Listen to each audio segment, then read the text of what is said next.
നടി ഹണി റോസിന്റെ ലൈംഗിക അധിക്ഷേപ പരാതിയിൽ അറസ്റ്റിലായ ബോബി ചെമ്മണ്ണൂരിനെ അല്പസമയത്തിനകം കോടതിയിൽ എത്തിക്കും. പോലീസ് കസ്റ്റഡി അപേക്ഷയും ബോബി ചെമ്മണ്ണൂർ ജാമ്യാപേക്ഷയും ഫയൽ ചെയ്യും. ജുഡീഷ്യൽ കസ്റ്റഡിയിൽ വിടണം എന്നുള്ളതാണ് പോലീസ് ആവശ്യപ്പെട്ടിട്ടുള്ളത്. കുറ്റം ചെയ്തിട്ടില്ല എന്ന് ബോബി ചെമ്മണ്ണൂർ പ്രതികരിക്കുകയും ചെയ്യുന്നു.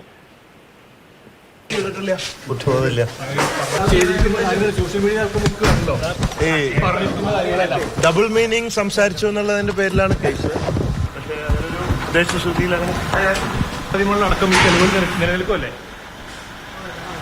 ബോബിക്കെതിരെ ഡിജിറ്റൽ തെളിവുകൾ ഉൾപ്പെടെ പോലീസ് ശേഖരിച്ചിട്ടുണ്ട്.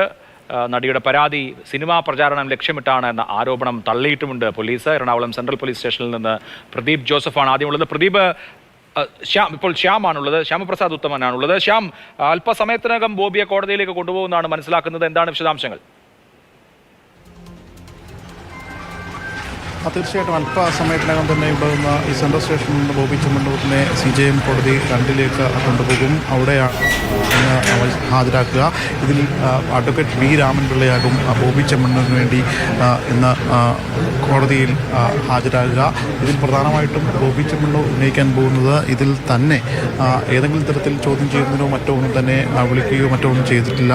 നേരിട്ട് വന്ന് പോലീസ് കസ്റ്റഡിയിലെടുക്കുകയാണ് ചെയ്തത്. അതുകൊണ്ട് തന്നെ താൻ ഏതെങ്കിലും തരത്തിൽ തന്നെ വിളിച്ചിരുന്നുവെങ്കിൽ ഒരുപക്ഷെ താൻ ഈ ചോദ്യം ചെയ്യലിനോ മറ്റുമൊക്കെയായിട്ട് ഹാജരാകുമായിരുന്നു.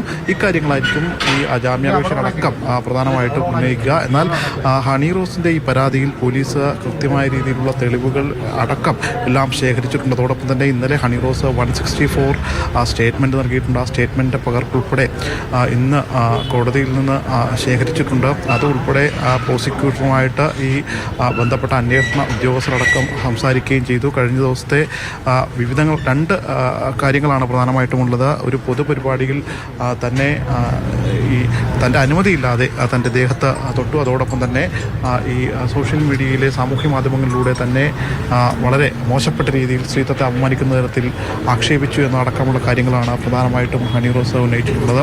ഈ കാര്യങ്ങൾ തന്നെയാണ് 164 മൊഴിയിലും ഉള്ളതെന്നാണ് മനസ്സിലാക്കാൻ കഴിയുന്നത്. എന്തായാലും അല്പസമയം കൂടി കഴിയുമ്പോൾ ഇവിടുത്തെ കടലാസ് വർക്കുകളെല്ലാം തന്നെ പൂർത്തിയായി കഴിഞ്ഞാൽ ഉടൻ തന്നെ ഇവിടെ നിന്ന് ബോബി ചെമ്മണ്ണൂരുമായി കോടതിയിലേക്ക് വാഹനം നീങ്ങും. കോടതിയിൽ ഒരുപക്ഷെ ഈ BNS ആണ്, ഭാരതീയ ന്യായ സംഹിത ഉൾപ്പെടെയുള്ള വകുപ്പുകളാണ് ചുമത്തിയിരിക്കുന്നത്.